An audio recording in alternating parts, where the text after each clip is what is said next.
bonjour à tous, frères et sœurs. Nous allons passer un moment ensemble.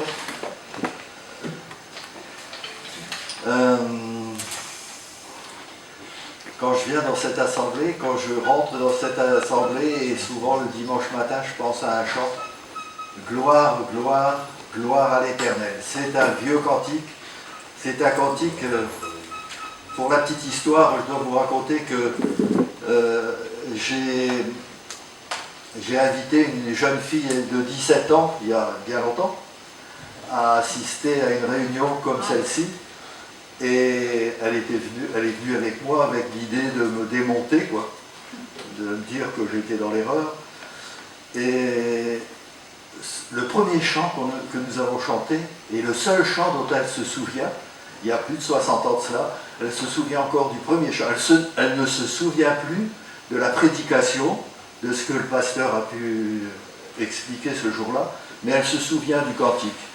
Le cantique 11, des ailes de la foi, gloire, gloire à l'Éternel, que ce chant, qu'un cantique solennel monte jusqu'à son trône. Et ce chant l'a impressionnée, et depuis, elle suit le Seigneur, et elle n'a jamais quitté, elle n'a jamais lâché sa main. Alors ce matin, eh bien, on ne va pas chanter ce cantique, parce que, bon, il est ancien, et bien qu'il soit très bien, hein, il n'y a pas de problème. Ensemble, nous allons donc chanter, prier et adorer. Nous allons prendre le repas du Seigneur tout à l'heure et nous serons fortifiés, réjouis, bénis et préparés à servir Dieu là où il nous a placés durant cette semaine et durant les jours à venir. Voilà, je vous propose de chanter le cantique « Oui, je te célèbre ».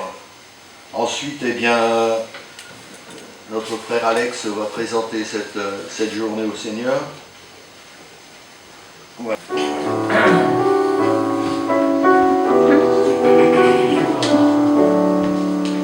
Et toi, la lumière qui a vu nos ténèbres, ouvre mes yeux, je veux voir.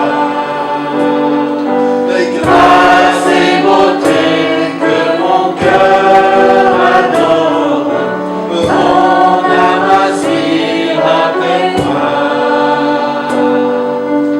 Oui, je te célèbre et je me prosterne, je veux proclamer ta majesté. En toi tout n'est que grâce, tout est admirable. Dieu, tu es si bon et grand pour moi. Oui, je te célèbre et je me prosterne,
Notre Dieu, c'est vrai, nous voulons te proclamer encore ce matin.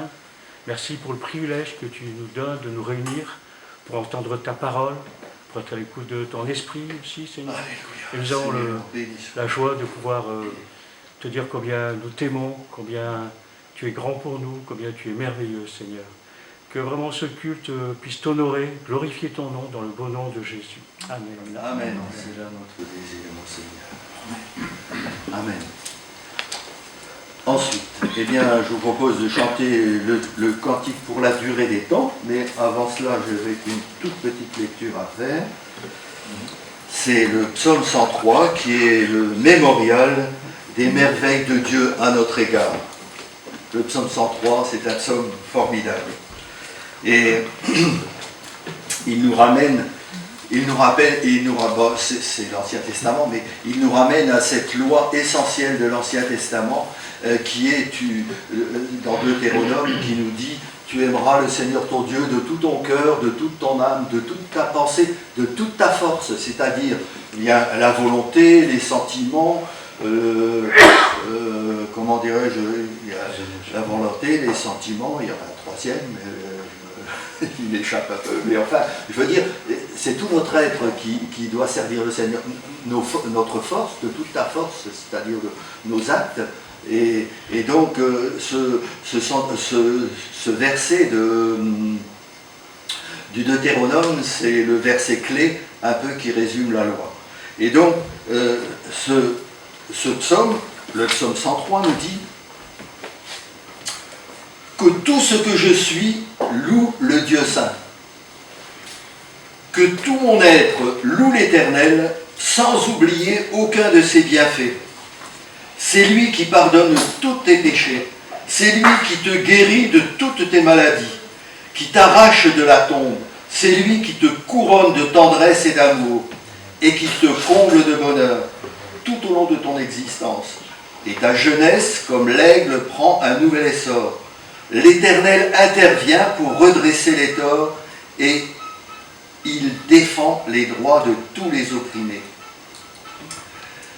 Un peu plus loin, au verset 13, « Comme un père est rempli de tendresse pour ses enfants, l'Éternel est plein de tendresse pour ceux qui le révèrent, qui l'adorent, qui le célèbrent. L'homme, sa vie ressemble à l'herbe, à une fleur des champs, la voici qui fleurit, qu'un vent souffle dessus et la voilà disparue. Le lieu qu'elle occupait ne la reconnaît plus. » Verset 17, « Éternel, ton amour est là depuis toujours et durera toujours pour ceux qui te révèrent.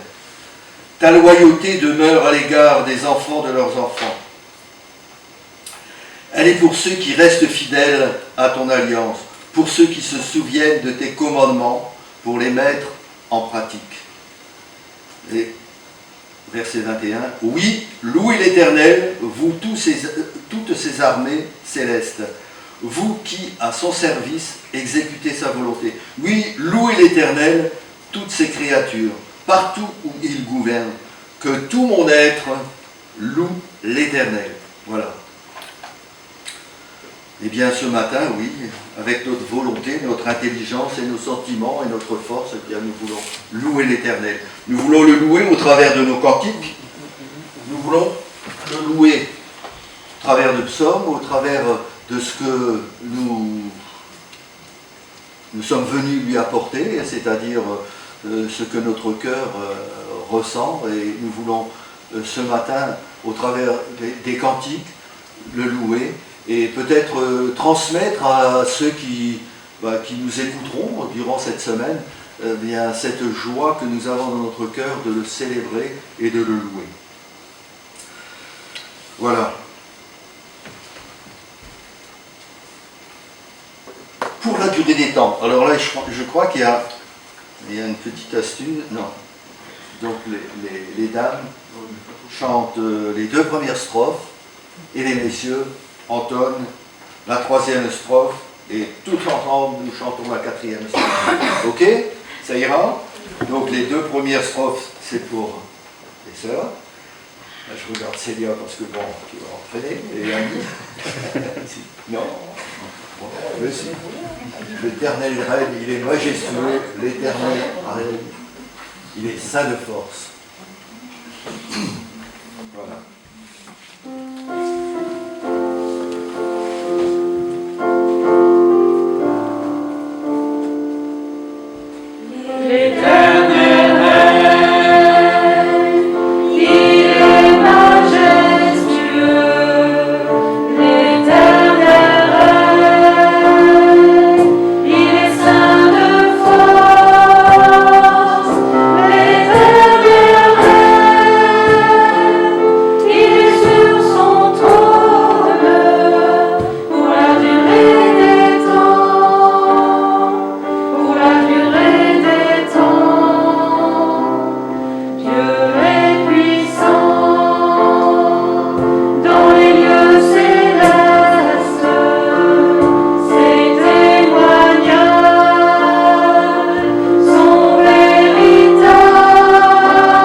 Jésus, une pleine confiance. Jamais ne chancelle plus, complète est sa délivrance. Dans les jours d'adversité, quand tu sens gronder les orages, regarde en sécurité à Christ et reprends courage. Petite histoire que je voudrais partager avec vous avant de chanter ce cantique. J'ai relu dans... J'ai retiré ça, c'est pas de mon cru, c'est une petite histoire que j'ai lue et que je trouvais intéressante. C'est dans Job, il est marqué « Il y a de l'espoir ». Je ne sais pas si vous avez déjà entendu cette expression, et, enfin de notre mon temps on utilisait ça, être scié à la base. Hein, je pense que ça s'utilise encore. Scié à la base. Alors il y a des gens comme ça qui sont dans leur existence, qui sont sciés à la base, qui il leur arrive quelque chose de terrible et bon, des divorces, enfin, sciés à la base, c'est-à-dire complètement anéantis.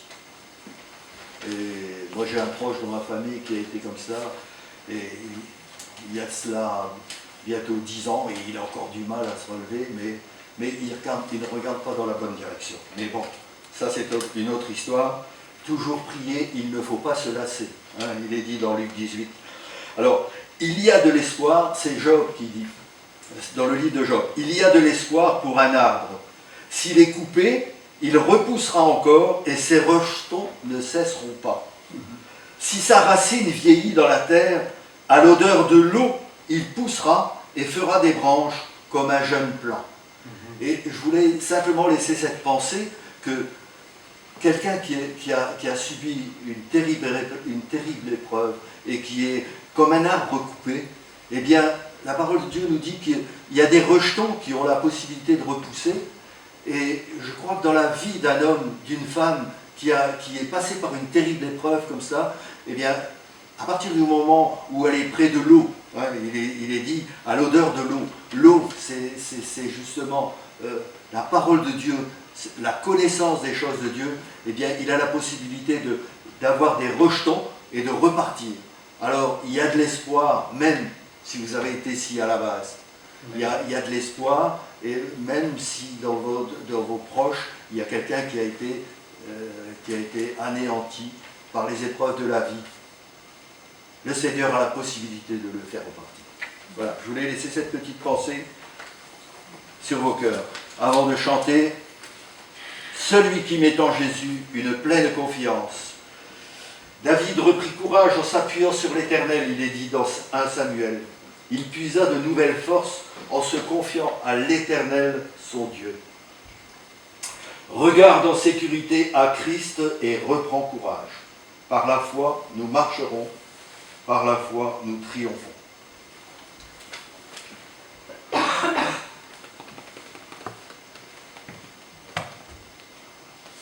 Ça vient? Ne t'inquiétez pas.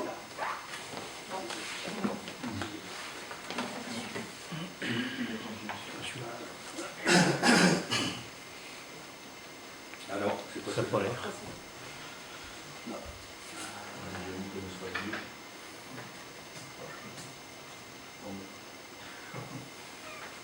Non, c'est pas celui-là.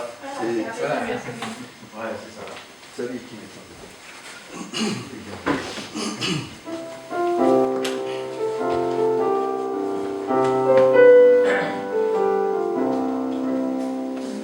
Celui qui met en Jésus une pleine confiance, jamais ne chancelle plus, compléter sa délivrance, par la foi nous marcherons.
Je suivrai mon Seigneur et mon Maître.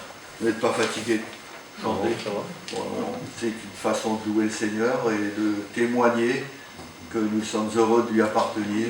Et les paroles de ces cantiques sont un peu de ce que nous pensons. Hein, je suivrai mon Seigneur et mon Maître. Pourquoi je suivrai mon Seigneur et mon Maître? Pourquoi? Eh bien, hein, toute petite lecture dans Éphésiens. Voilà. Éphésiens, chapitre 1er. Hein. D'ailleurs, les dons, ça tombe, c'est pas grave. Voilà, Éphésiens 1er, au verset, du verset 3 au verset 14, mais bon, je vais passer. Hein. Loué soit Dieu, le Père de notre Seigneur Jésus-Christ. C'est l'éloge qui est faite là. Voilà. Pourquoi? Il nous a choisis, il nous a adoptés. Hein. Au verset 4, hein, il nous a choisis. Au verset 5, il nous a adoptés. Au verset 7, il nous a délivrés. Toujours au verset 7, il nous a pardonnés. Et il a illuminé notre esprit, il a illuminé par l'esprit notre intelligence pour que nous comprenions les mystères de l'Évangile. Voilà pourquoi nous le suivons. Il nous a choisis, adoptés, pardonnés, délivrés. Nous avons donc sujet de le louer, de le bénir et de le remercier et de le suivre.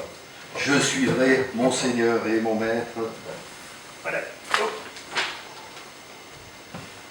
Sans jamais m'éloigner de ses pas, sans que rien ici-bas ne m'arrête. Oui, il y a trois obstacles qui peuvent nous arrêter. La famille, l'argent et le monde.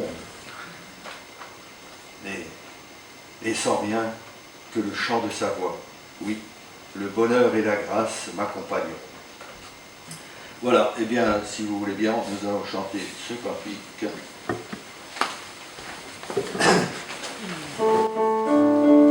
Réalisons bien les paroles. Je suivrai mon Seigneur et mon Maître, sans jamais m'éloigner de ses pas, sans que rien d'ici-bas ne m'arrête, et sans rien que le chant de sa voix. Je vivrai de bonheur et de grâce, de l'amour que son cœur m'a donné. Ici-bas ne l'efface, c'est le bleu de mon âme assoiffée.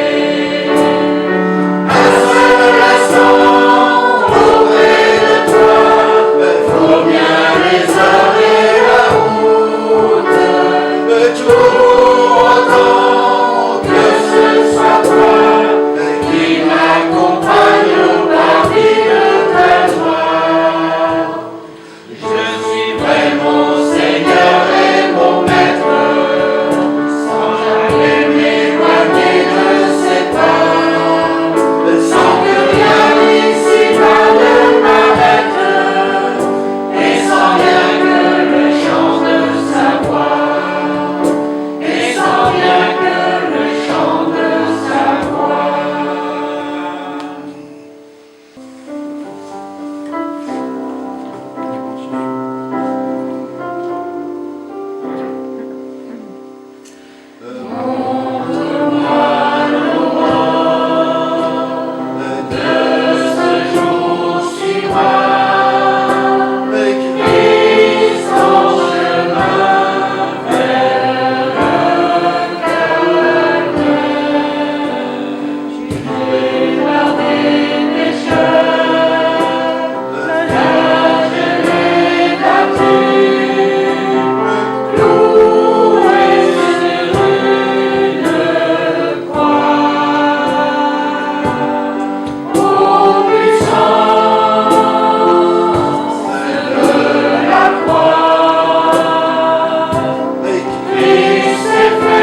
Voilà. Pourquoi ce geste commémoratif que le Seigneur nous a laissé en partage? La scène. C'est le rappel du prix payé pour nous racheter du péché.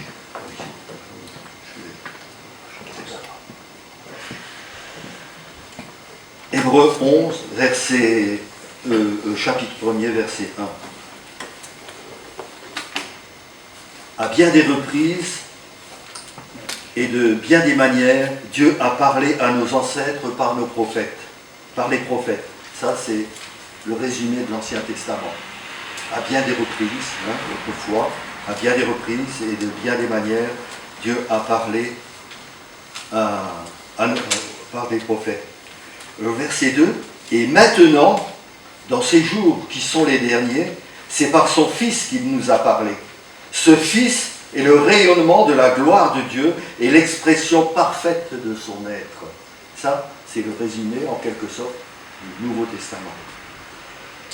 Alors, dans l'Ancien Testament, toujours Job, ce Job de tout à l'heure, Job au chapitre 9 dit « Comment l'homme serait-il juste devant Dieu ?»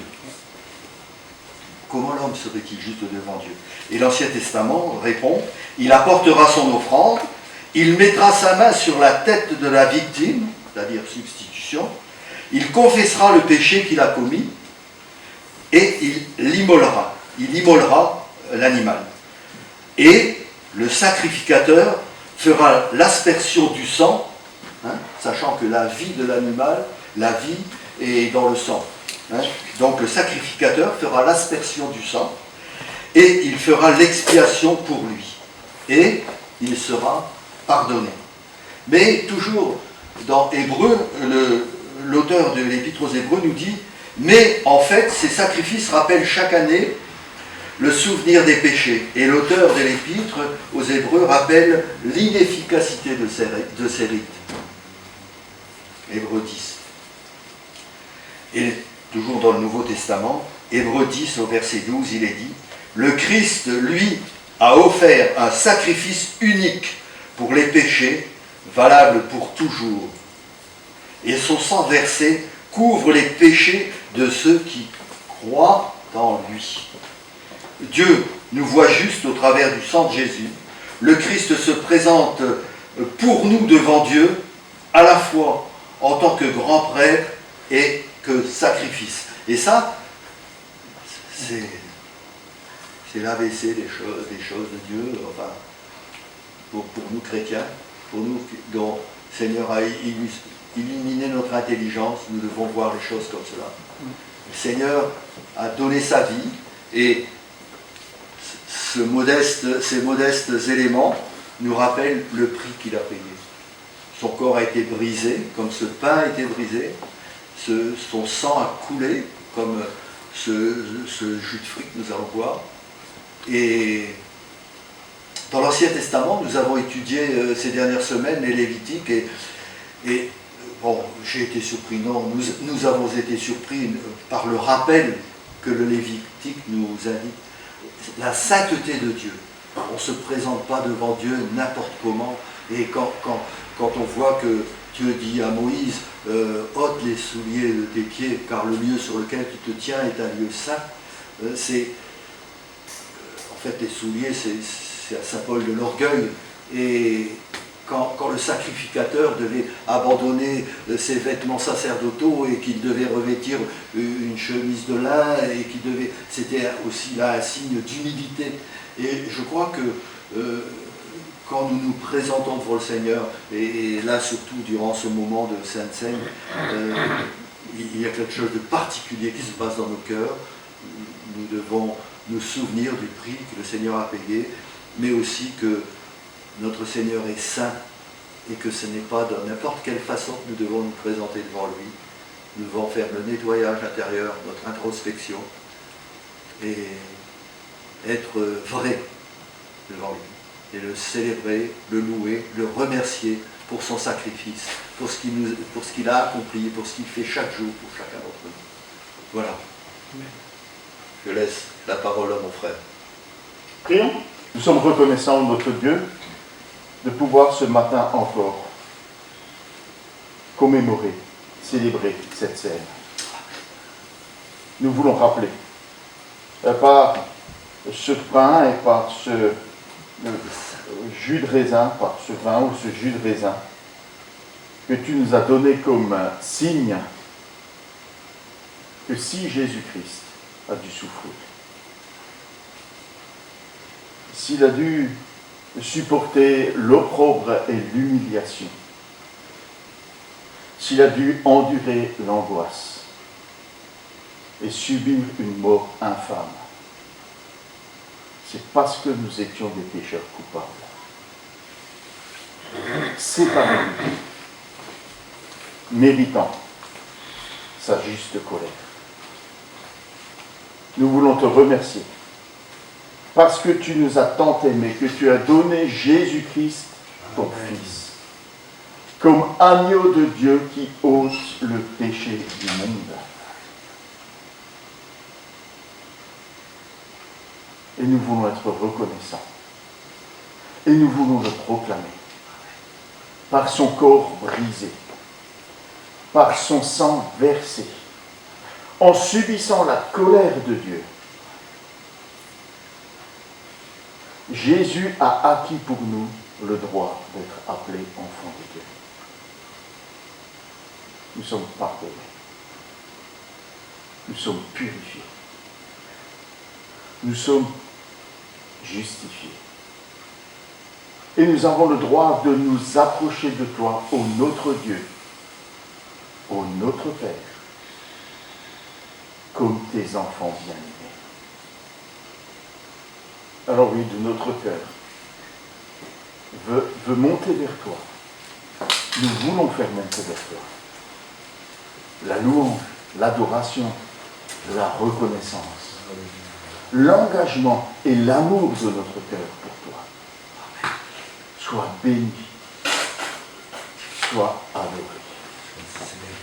Merci de tout cœur. Amen. Amen. Gloire à ton nom.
Donc bonjour à ceux que je n'aurais pas pu saluer. Je vous propose aujourd'hui de regarder ce que la parole dit au sujet de l'esclave. On parle aujourd'hui beaucoup de liberté. Cela résonne à nos oreilles et si quelqu'un ressent une privation de liberté, réelle ou supposée, il va en prendre ombrage et tenter de contrer la situation, voire chercher à médiatiser celle-ci le plus possible, s'il en a toutefois les moyens.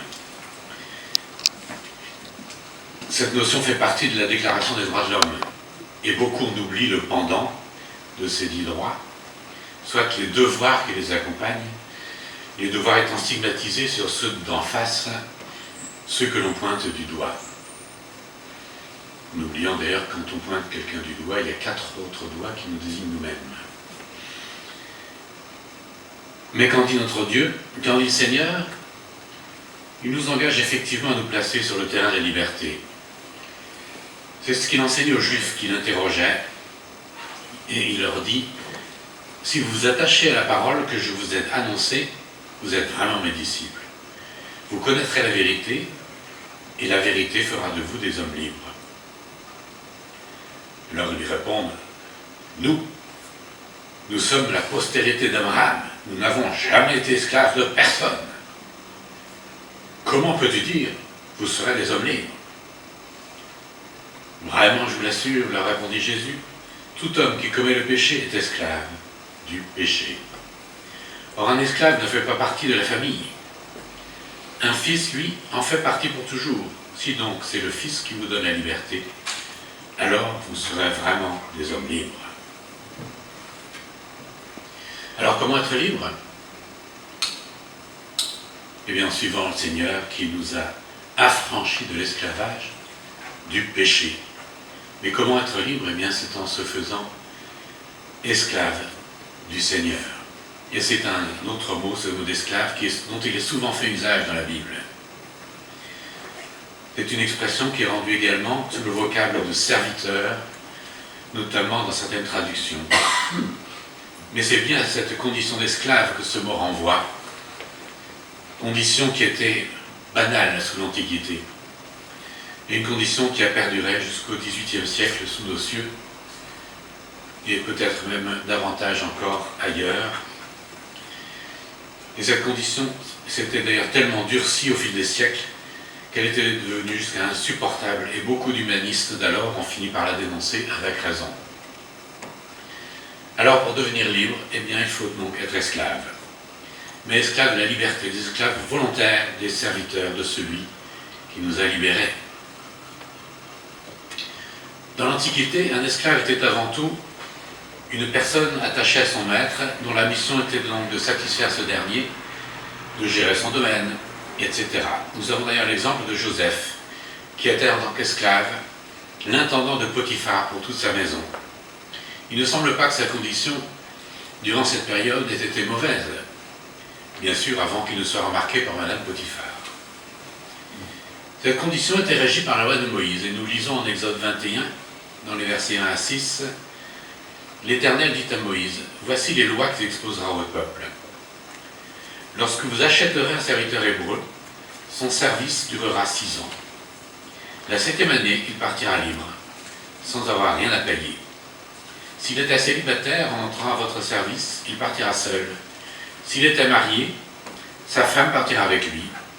Si son maître lui a procuré une femme et qu'elle lui a donné des fils ou des filles, la femme et ses enfants resteront la propriété de son maître. Lui seul partira libre. Mais si le serviteur déclare « J'aime mon maître, ma femme et mes enfants, je renonce à partir libre », alors le maître prendra Dieu à témoin et fera approcher l'homme du battant de la porte ou de son montant et lui percera l'oreille avec un poinçon, et cet homme sera son esclave pour toujours.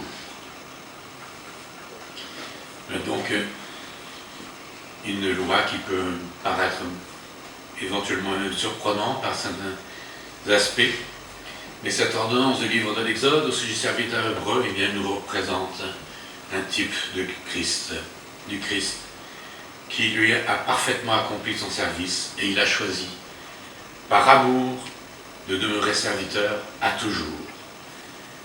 L'Israélite qui achetait un serviteur hébreu devait d'abord y voir un frère devenu pauvre, qui s'était vendu à lui. C'est là une figure de notre Seigneur Jésus-Christ qui a vécu dans la pauvreté pour nous. Après 6 années, le serviteur avait le droit de partir libre. Toutefois, son maître pouvait lui avoir donné une femme. Il pouvait avoir des enfants. Cela appartenait toujours à son maître. Mais pourquoi le maître aurait-il donné une femme à son serviteur, sinon par affection, par amour pour lui? Aimant sa femme et ses enfants, le serviteur devait donc aimer aussi celui qui les lui avait donné et se trouvait bien chez lui. Nos regards alors se tournent de nouveau vers le Christ Jésus, qui a pris la forme d'esclave, comme le dit l'apôtre dans la lettre aux Philippiens. Le Seigneur Jésus a donné sa pleine application à la déclaration du serviteur hébreu. J'aime mon maître, soit son Dieu et Père, ma femme, soit l'Église, et mes enfants, soit les rachetés, pris individuellement. Comment aurait-il pu sortir libre s'il avait dû sortir seul? Lorsque le serviteur avait choisi de ne pas partir libre, le maître le faisait approcher de la porte ou du poteau et perçait son oreille avec un poinçon. Il rendait ainsi témoignage à son amour et à sa fidélité dans le service, mais donnait aussi à la femme et aux enfants de son serviteur un signe indélébile de son amour envers eux. Nous comprenons sans peine que nous avons là un type de la croix et de la mort du Christ, serviteur parfaitement obéissant. Par l'esprit prophétique, le Seigneur dit à Dieu, tu m'as creusé des oreilles, psaume 40. Et nous lisons plus loin dans un autre psaume, psaume 45, c'est mes délices, ô Dieu, de faire ce qui est ton bon plaisir. Et donc cette oreille percée préfigure les blessures de Christ à la croix. Le Maître perce son serviteur. Pensons aux expressions qu'emploie l'Esprit Saint par le prophète Ésaïe. Il plut à l'Éternel de le meurtrir, il l'a soumis à la souffrance. Ésaïe 53. Il le servira toujours. C'est dans la maison de son Père que le Seigneur Jésus se propose de révéler tout son amour à ceux qui l'auront attendu fidèlement pendant le temps de son absence. Il se ceindra et les fera mettre à table, et s'avançant, il les servira, nous précise le Seigneur dans Luc 12, dans cette parole des serviteurs qui ont attendu leur maître.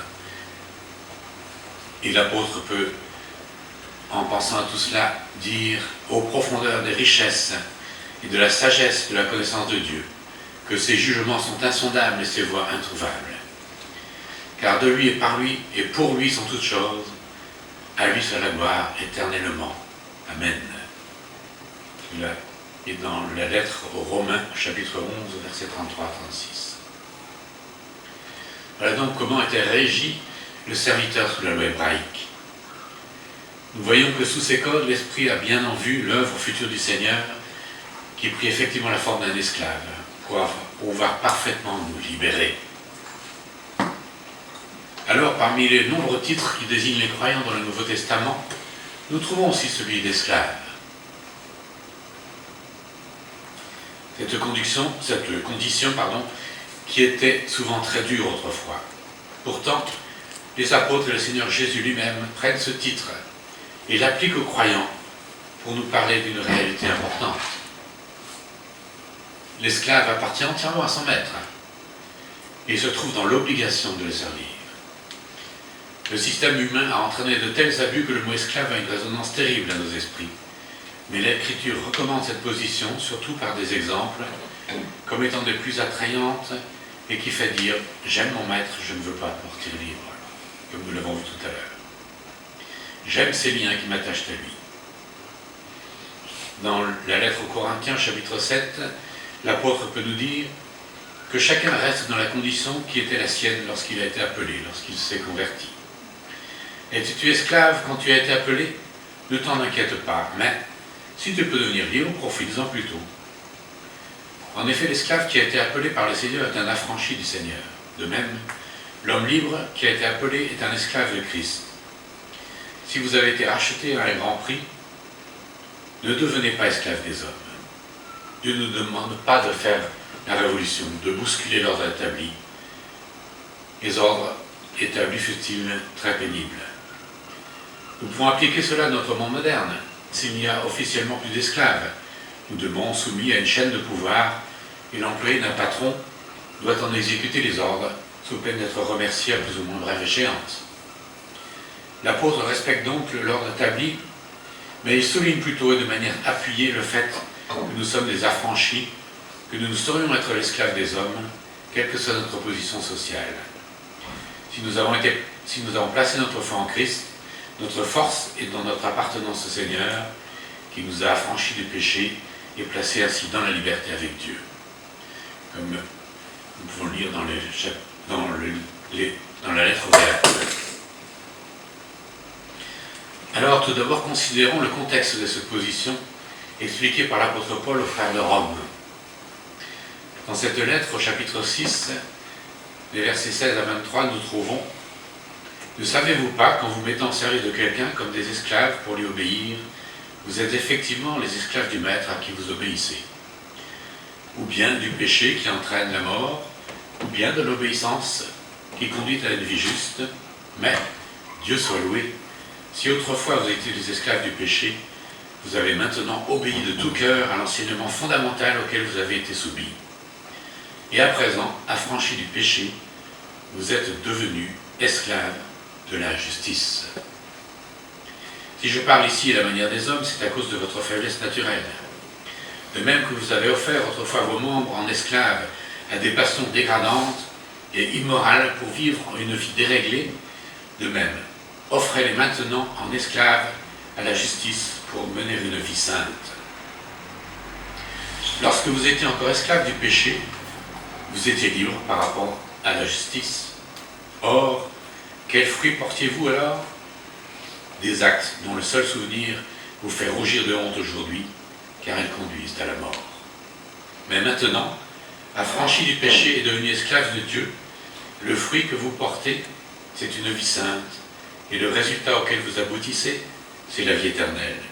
Car le salaire que verse le péché, c'est la mort, mais le don gratuit que Dieu accorde, c'est la vie éternelle dans l'union avec Jésus-Christ, notre Seigneur. Alors j'ai trouvé une courte explication de ces versets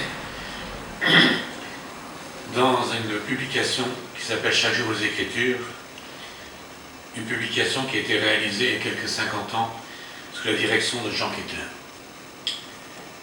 Et nous y lisons « Il n'est rien dont l'homme fasse plus de cas que sa liberté. Or celle-ci est une complète illusion. La libre volonté n'est que l'esclavage du diable. Toutefois, l'homme qui ne se rend compte qu'après... Je reprends. Toutefois, l'homme ne s'en rend compte qu'après sa conversion.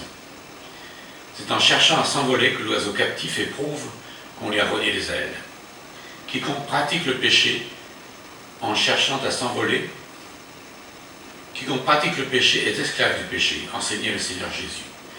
Mais il ajoutait, si le Fils vous affranchit, vous serez réellement libre. Jean 8. Libre non pas de faire notre propre volonté, ce serait nous replacer sous le même esclavage.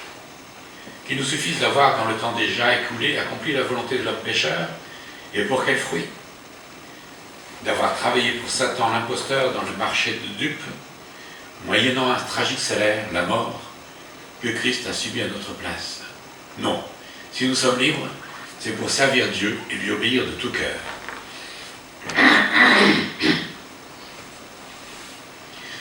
Le verset 17 de Romains 6 nous rappelle « Mais Dieu soit loué, si autrefois vous étiez des esclaves du péché, vous avez maintenant obéi de tout cœur à l'enseignement fondamental auquel vous avez été soumis. » Et en 2 Corinthiens 10, nous voyons « Nous faisons prisonnière toute pensée pour l'amener à obéir au Christ. » Si nous sommes libres donc, c'est pour servir Dieu et lui obéir de tout notre cœur. Tel ce jeune Africain au XIXe siècle, racheté un jour sur un marché d'esclaves par un voyageur compatissant. Au lieu d'aller vivre sa vie, il demanda à ne pas quitter son bienfaiteur. Tout son désir était de le servir dorénavant. Alors voyons de quoi nous sommes esclaves au travers de la parole. Premièrement, esclaves de la justice. Ayant été affranchis du péché, vous avez été asservis à la justice. Livrez maintenant vos membres comme esclaves à la justice. Romains 6. Nous étions tous esclaves du péché, mais nous avons rencontré le grand libérateur Jésus-Christ. La justice est ici personnifiée, et j'obéis à ce maître en faisant des actes justes devant Dieu. Nous sommes esclaves de Jésus-Christ. Philippiens 1, Paul et Timothée, esclaves de Jésus-Christ, à tous les saints dans le Christ Jésus qui sont à Philippe. C'est lui mon vrai maître. Il m'a acheté au prix de son sang versé à Golgotha. Est-ce que je suis vraiment un esclave soumis, comme Paul et Timothée? Esclave de Dieu. Jean nous dit dans l'Apocalypse qu'il écrit une révélation de Jésus-Christ que Dieu a donnée pour montrer à ses esclaves les choses qui doivent arriver bientôt. Et il l'a signifié en envoyant par son ange, et il l'a signifié à son esclave Jean. J'obéis à Dieu parce que je lui appartiens. Je cherche à faire sa volonté. Elle est souveraine et merveilleusement plus sage que la mienne. Est-ce que ce sont toujours mes dispositions? Enfin, nous sommes esclaves de nos frères et sœurs. L'apôtre nous dit, dans sa deuxième lettre aux Corinthiens, nous prêchons le Christ Jésus comme Seigneur et nous-mêmes comme vos esclaves pour l'amour de Jésus. Est-ce que je suis disponible pour servir mes frères et sœurs par amour? Aide-moi, Seigneur, à réaliser de telles qualifications. Nous venons de voir que Jésus-Christ nous a affranchis de l'esclavage du péché et a fait de nous ses esclaves.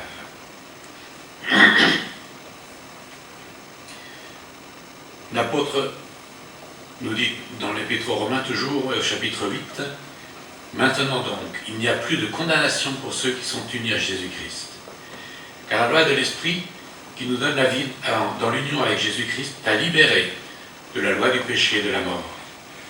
Parce que la loi était incapable car ce que la loi était incapable de faire, parce que l'état de l'homme la rendait impuissante, Dieu l'a fait.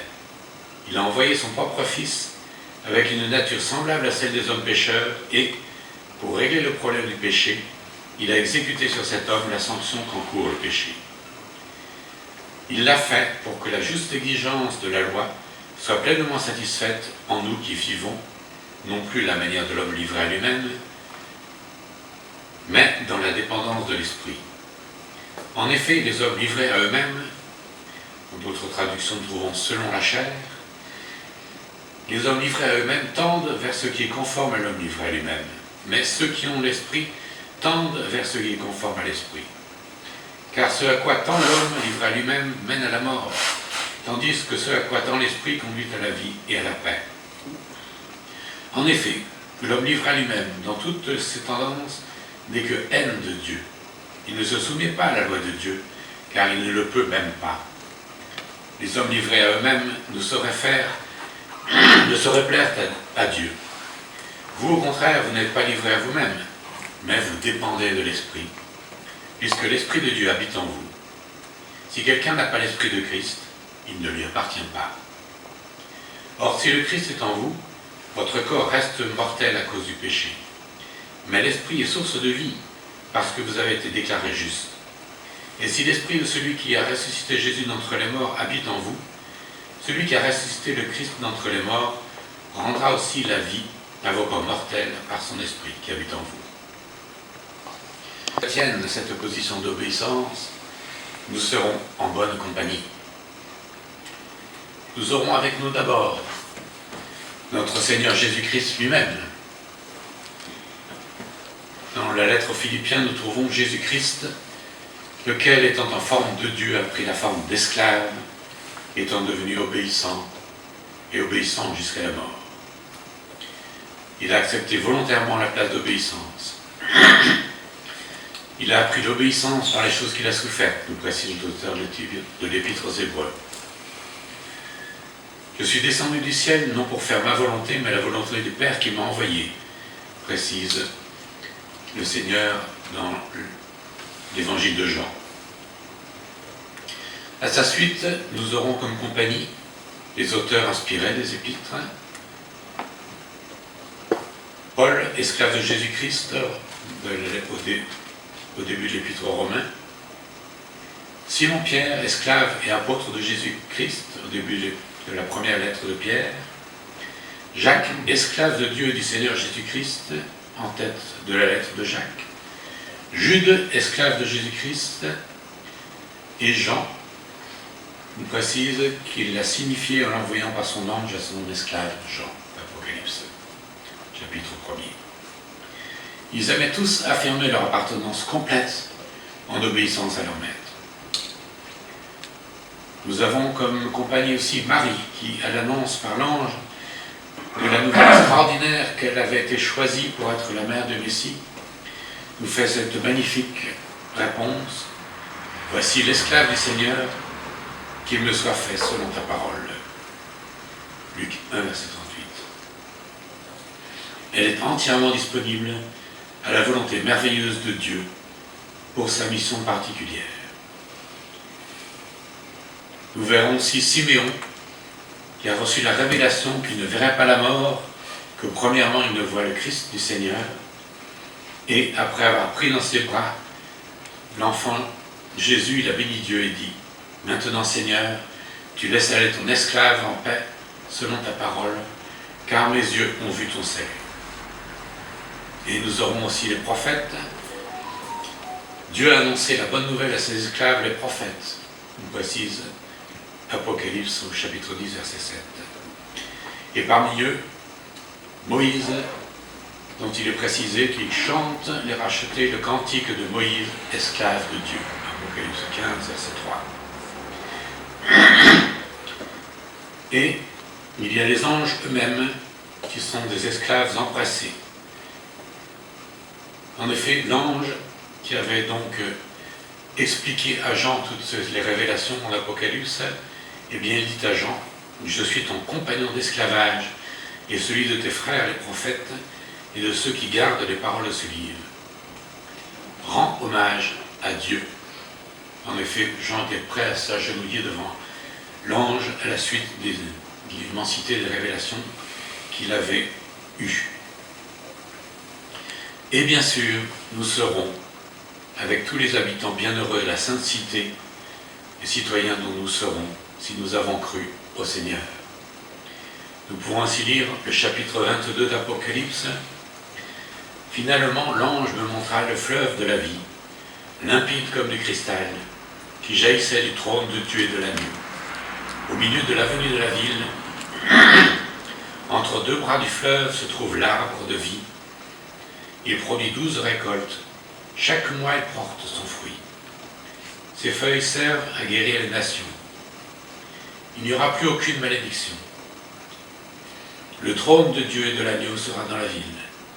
Ses serviteurs, ou ses esclaves, lui rendront un culte. Ils verront sa face et porteront son nom sur leur front.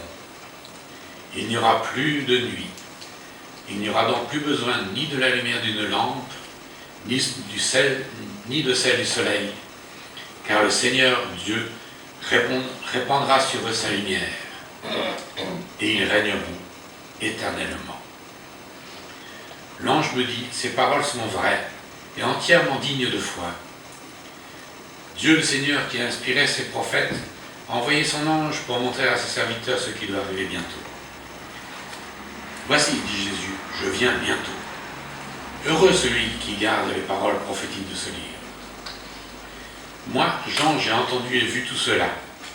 Après avoir entendu et vu ces choses, je me prosternai aux pieds de l'ange qui me les avait montrées, et j'allais l'adorer. Non, me dit-il, ne fais pas cela. Je suis ton compagnon de service, mais celui de tes frères, les prophètes, et de ceux qui obéissent aux paroles de ce livre. Adore Dieu. Et il ajouta: ne tiens pas secrètes les paroles prophétiques de ce livre, car le temps de leur accomplissement est proche. Que celui qui commet le mal continue à mal agir, que celui qui est impur continue à s'adonner à l'impureté, mais que celui qui est juste continue à faire ce qui est juste, et que celui qui vit pour Dieu continue à vivre pour lui. Oui, dit Jésus, je viens bientôt. J'apporte avec moi mes récompenses pour rendre à chacun selon ce qu'il aura fait. Je suis l'alpha et l'oméga, le premier et le dernier, le commencement et la fin. Heureux ceux qui lavent leurs vêtements, ils auront le droit de manger du fruit de l'arbre de vie et de franchir les portes de la ville. Mais dehors les hommes ignobles, ceux qui pratiquent la magie, les débauchés, les meurtriers, ceux qui adorent les idoles, et tous ceux qui aiment et pratiquent le mensonge. Moi, Jésus, j'ai envoyé mon ange pour rendre témoignage à ces vérités destinées aux églises. Je suis le rejeton et la racine de David, son descendant. C'est moi, étoile brillante du matin. Et l'esprit et l'épouse disent, viens. Que celui qui entend ces paroles dise, viens. Que celui qui a soif vienne. Que celui qui veut de l'eau, de la vie, la reçoive gratuitement. Moi, je le déclare solennellement à tous ceux qui entendent les paroles prophétiques de ce livre. Si quelqu'un y ajoute quoi que ce soit, Dieu ajoutera à son sort les fléaux décrits dans ce livre. Si quelqu'un retranche quelque chose des paroles prophétiques de ce livre, Dieu lui ôtera tout droit à l'arbre de vie et à la ville sainte décrite dans ce livre. Le témoin qui affirme ces choses déclare « Oui, je viens bientôt.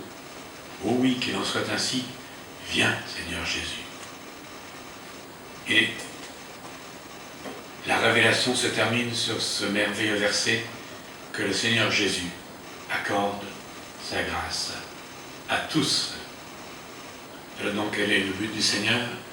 Il y a ces solennels avertissements qui sont repris dans le chapitre 22, après avoir décrit cette merveilleuse cité qui sera notre part si nous avons mis notre confiance en Jésus.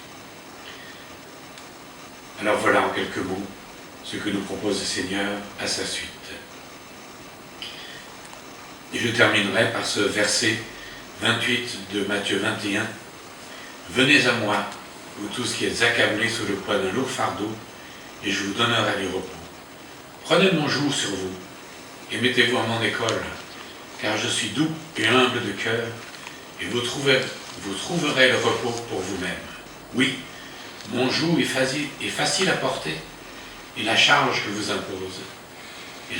je vous impose est légère.